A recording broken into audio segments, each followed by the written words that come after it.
తెలంగాణ జాగృతి పేరుతో తెలంగాణ సంస్కృతి సంప్రదాయాలను ప్రపంచానికి పరిచయం చేసిన మాజీ ఎంపీ బీఆర్ఎస్ సీనియర్ నాయకురాలు కల్వకుంట్ల కవిత రాజకీయ భవిష్యత్ ఇప్పుడు చర్చనీయాంశం. లిక్కర్ కేసులో అరెస్ట్ అయి జైలు నుంచి విడుదలైన కవిత ఇప్పటి వరకు ఒక లెక్క, ఇక ముందు ఒక లెక్క అన్న వ్యాఖ్యలు చేశారు. అప్పట్లోనే ఆ వ్యాఖ్యలపై తీవ్ర చర్చ జరిగింది. జాగృతి కార్యకర్తలు సీఎం కవిత అంటూ నినాదాలు చేయటం ఆసక్తి రేపింది. జైలు నుంచి విడుదలైన తర్వాత చాలా రోజులు ఇంటికే పరిమితమైన ఆమె గత కొన్ని నెలలుగా పొలిటికల్ గా యాక్టివ్ అయ్యారు.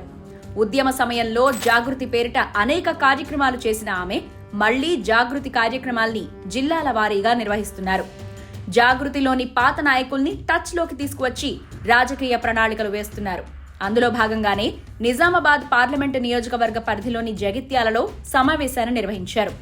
ఉమ్మడి కరీంనగర్ జిల్లాలో విస్తృతంగా పర్యటిస్తున్న ఆమె వచ్చే ఎన్నికల నాటికి తెలంగాణ రాజకీయాల్లో కీలకంగా మారాలని యోచిస్తున్నట్లు కనిపిస్తోంది.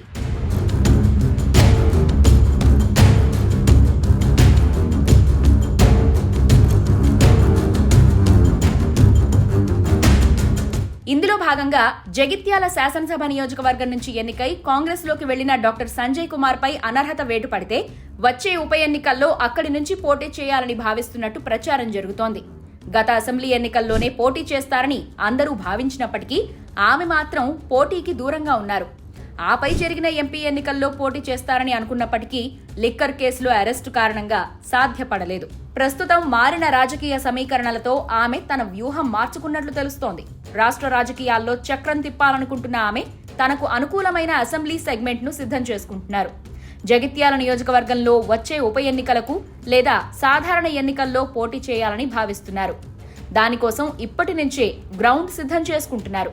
ఈ నిర్ణయం వెనుక పార్టీ ఉందా లేదా సొంతంగానే తీసుకున్నారా అన్న విషయంపై ఎలాంటి స్పష్టత రాలేదు.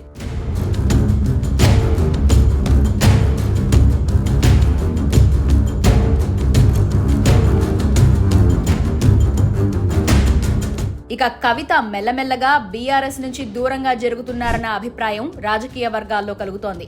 బీసీ కులగణనపై అసెంబ్లీలో జరిగిన చర్చలో బీఆర్ఎస్ సభ్యులు వాకౌట్ చేస్తే కవిత ఒక్కరే చర్చకు హాజరవటం గమనార్హం.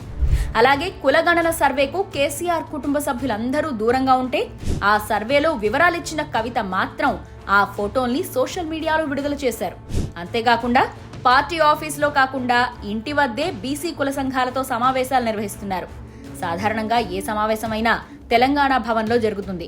కానీ కవిత మాత్రం పార్టీ వర్గాలకు ఎలాంటి సమాచారం ఇవ్వకుండా ఇంటి వద్దే జాగృతి నాయకులతో సమావేశాలు నిర్వహిస్తున్నారు. లిక్కర్ కేసులో అనుకున్నంత మద్దతు పార్టీ నుంచి దొరకలేదన్న అసంతృప్తిలో ఆమె ఉన్నారని కవిత సన్నిహితులు చెబుతున్నారు. బీఆర్ఎస్ పార్టీ పరంగానూ తనకు దక్కాల్సిన ప్రాధాన్యం దక్కలేదన్న అభిప్రాయంతో ఆమె ఉన్నారు. తెలంగాణలో ప్రత్యామ్నాయ రాజకీయ వేదికను నిర్మించడానికి కవిత ప్రయత్నిస్తున్నారని మరో వర్గం అభిప్రాయపడుతోంది. ఇప్పటి వరకు తెలంగాణ ఎజెండాను కేవలం బీఆర్ఎస్ మాత్రమే మోసిందని, ఇక నుంచి బీఆర్ఎస్ కు ప్రత్యామ్నాయంగా కాంగ్రెస్, బీజేపీలకు వ్యతిరేకంగా మరో రాజకీయ నిర్మాణం జరిగే అవకాశమూ లేకపోలేదు. కాంగ్రెస్, బీఆర్ఎస్ లకు సమాన దూరంగా ఉంటూ బీజేపీ లాంటి మతతత్వ పార్టీలతో వెళ్లకుండా తెలంగాణ నూతన రాజకీయ సిద్ధాంతాలతో పార్టీని పెట్టే అవకాశాలు పుష్కలంగా ఉన్నాయి.